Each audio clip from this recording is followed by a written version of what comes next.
Hello, everyone. My name is Cody, and today I'll be discussing the Netflix documentary, The 13th. This documentary dives into the criminal justice system and its impact on communities, particularly with a focus on racial disparities. As a high school senior, I find this topic particularly relevant to our generation's future.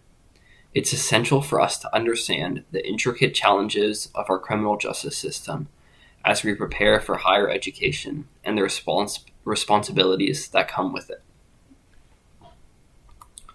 Things that stood out. Watching The 13th was a thought-provoking experience that brought to light some key facts about our criminal justice system.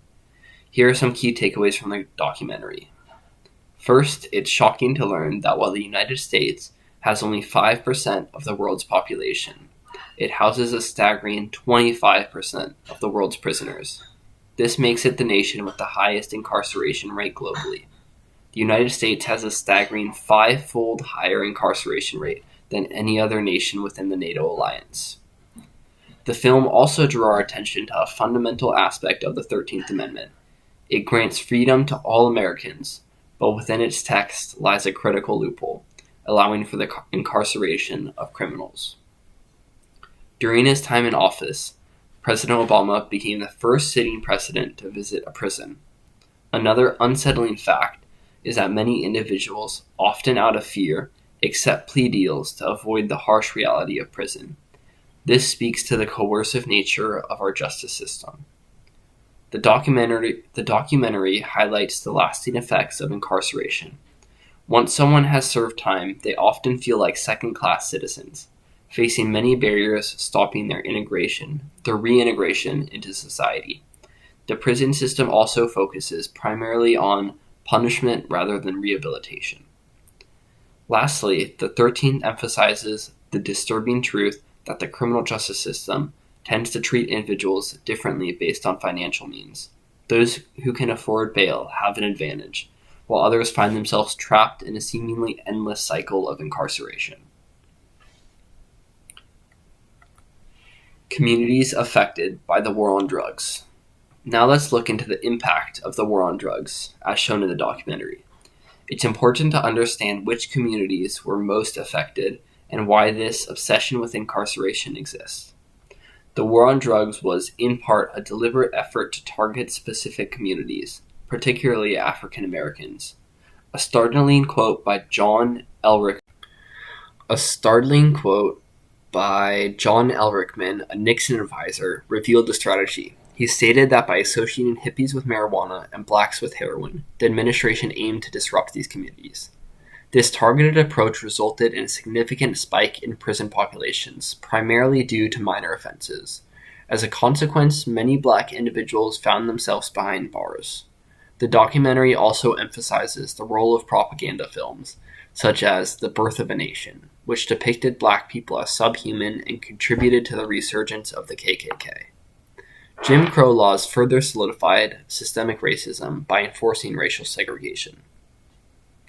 As the civil rights movement gained momentum, crime rates increased. Politicians capitalized on this trend by scapegoating black communities for the rise in crime. This narrative fueled the war on drugs even farther.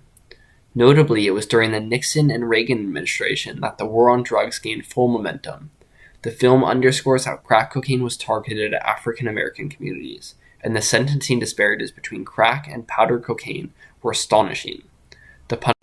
The punishment for 1 ounce of crack cocaine was the same as 100 ounces of powdered cocaine. In essence, the war on drugs was not a genuine war on drugs, but rather a war on communities of color. Some believed these laws would help their communities, but the results showed otherwise. Modern-day slavery in the prison system. Finally, the documentary raises a crucial question. Is there a direct correlation between modern-day slavery and our growing prison system? Slavery was fundamentally an economic system, and the prison system in many aspects operates similarly.